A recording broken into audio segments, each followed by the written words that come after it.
Good morning, friends. Today I am back with my new video.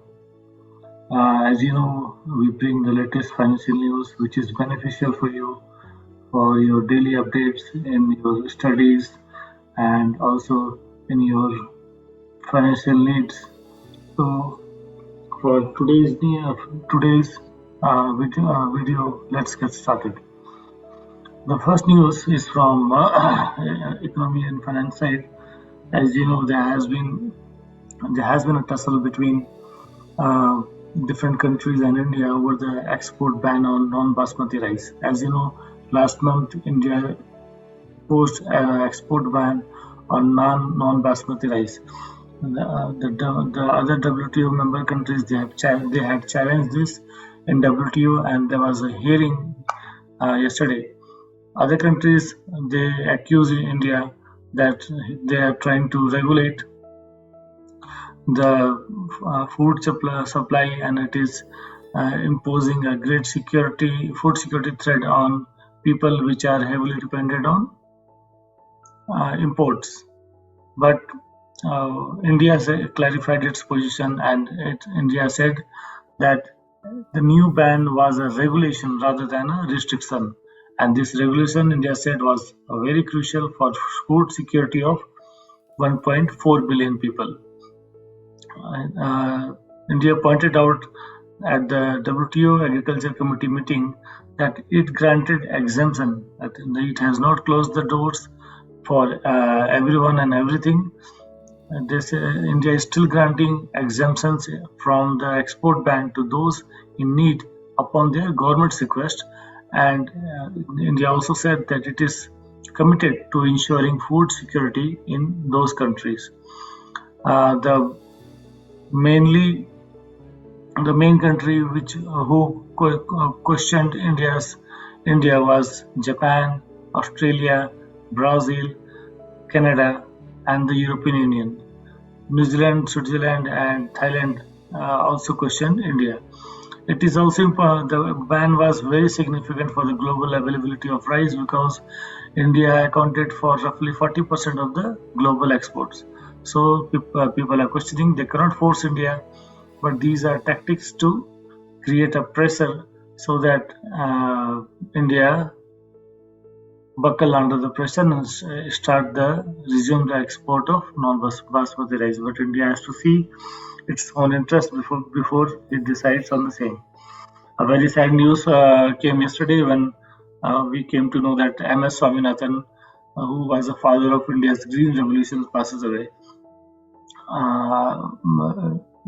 M.S. Swaminathan, as you all know, he was a very renowned agronomist, agricultural scientist, and plant genetist, and he was instrumental in bringing about India's Green Revolution and ensuring food security to our nation, and contributed to world food security by inventing and working on high yield crops, and those high yield crops were instrumental in bringing about India's Green Revolution. So it was very sad news. We have lost a very experienced and knowledgeable scientist.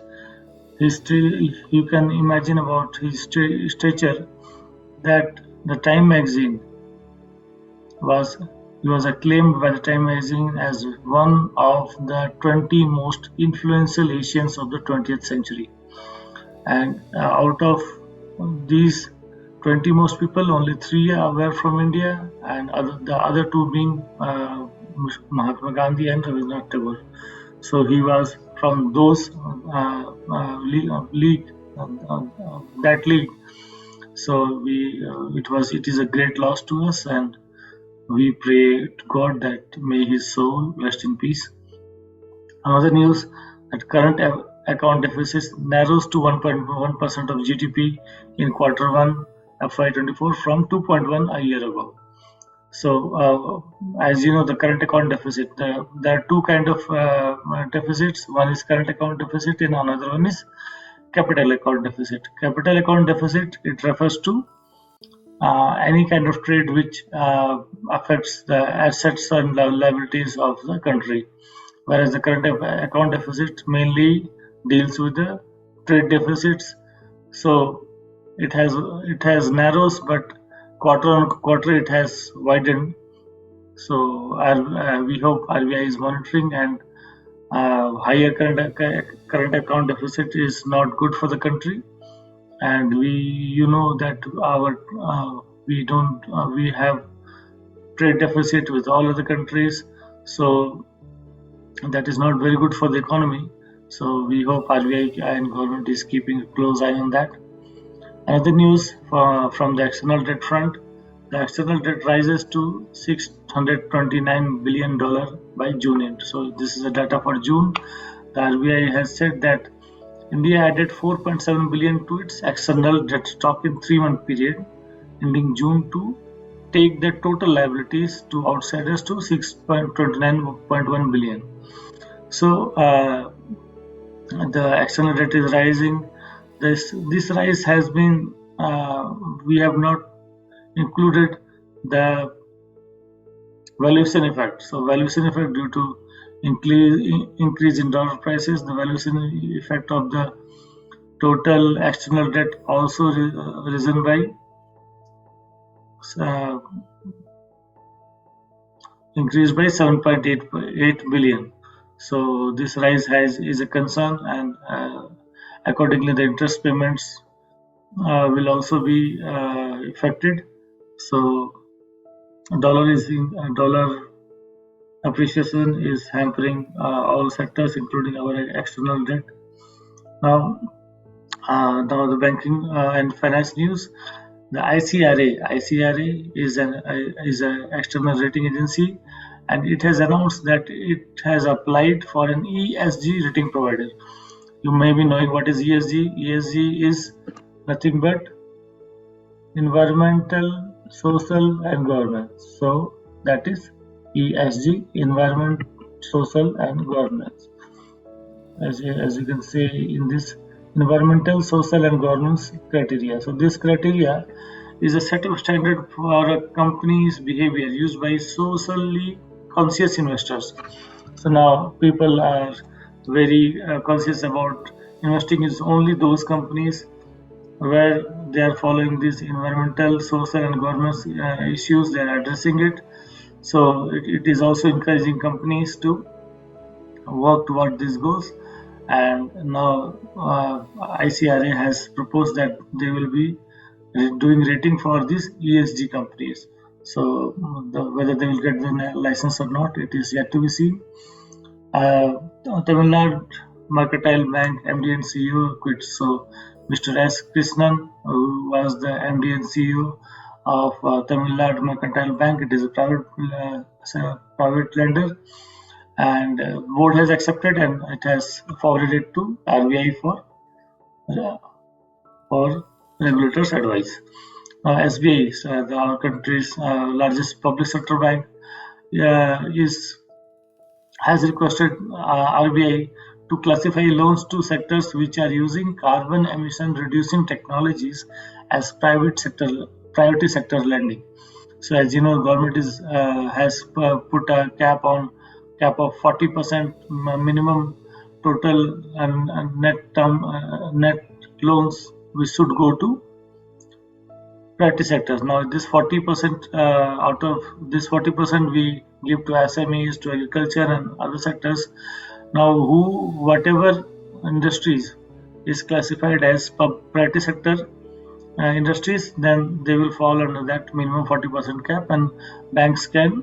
So that is kind of encouragement to banks to lend to those sectors. So SBI has asked that we can include industries which are using carbon emission reducing technologies in priority sector lending. So they will encourage the industries also, and as well as the banks also to use these non-polluting technologies.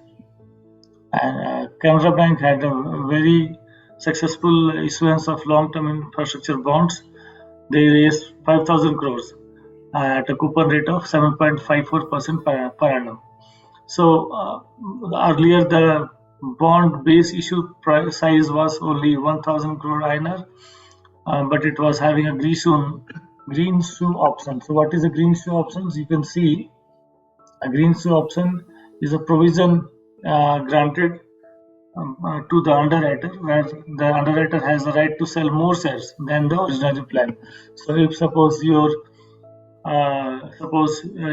there has been a very good response to the issue, you can go for additional issuance of the shares, and it is not that it is fixed. You can raise additional capital by using the green shoe option. So that has been a very good and successful issuance by Canara Bank.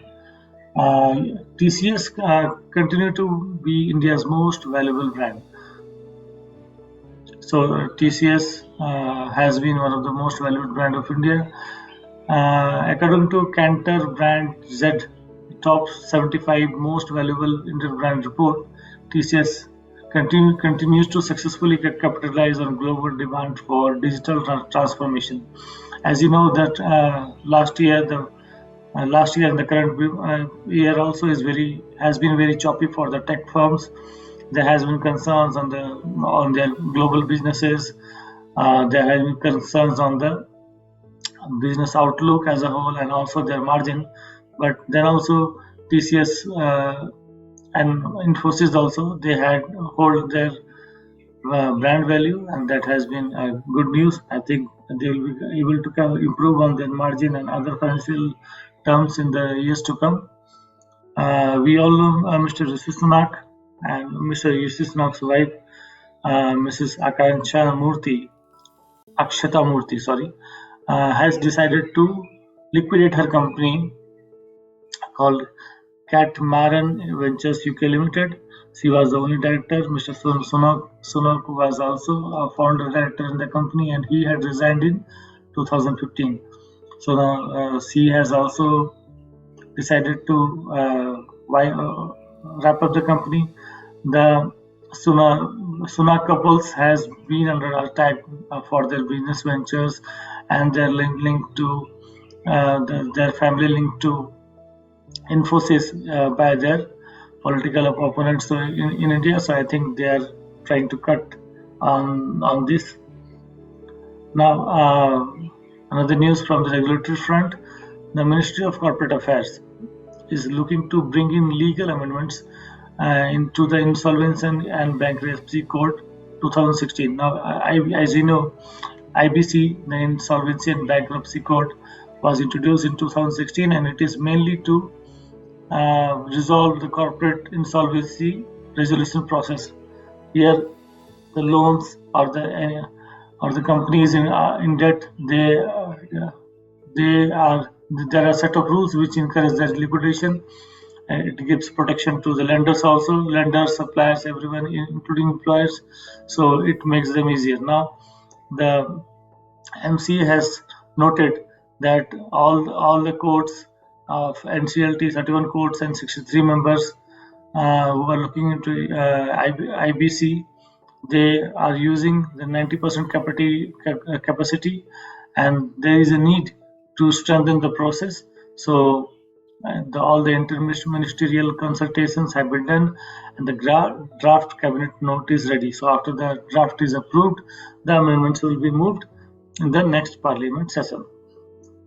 Another news: Uttarakhand government has been trying to lure in foreign investment. They were doing a roadshow in London, UK, and they were successful in signing MOUs worth 4,800 crore INRs, and they include MOUs with various companies like Cayenne Jet and USA Breco.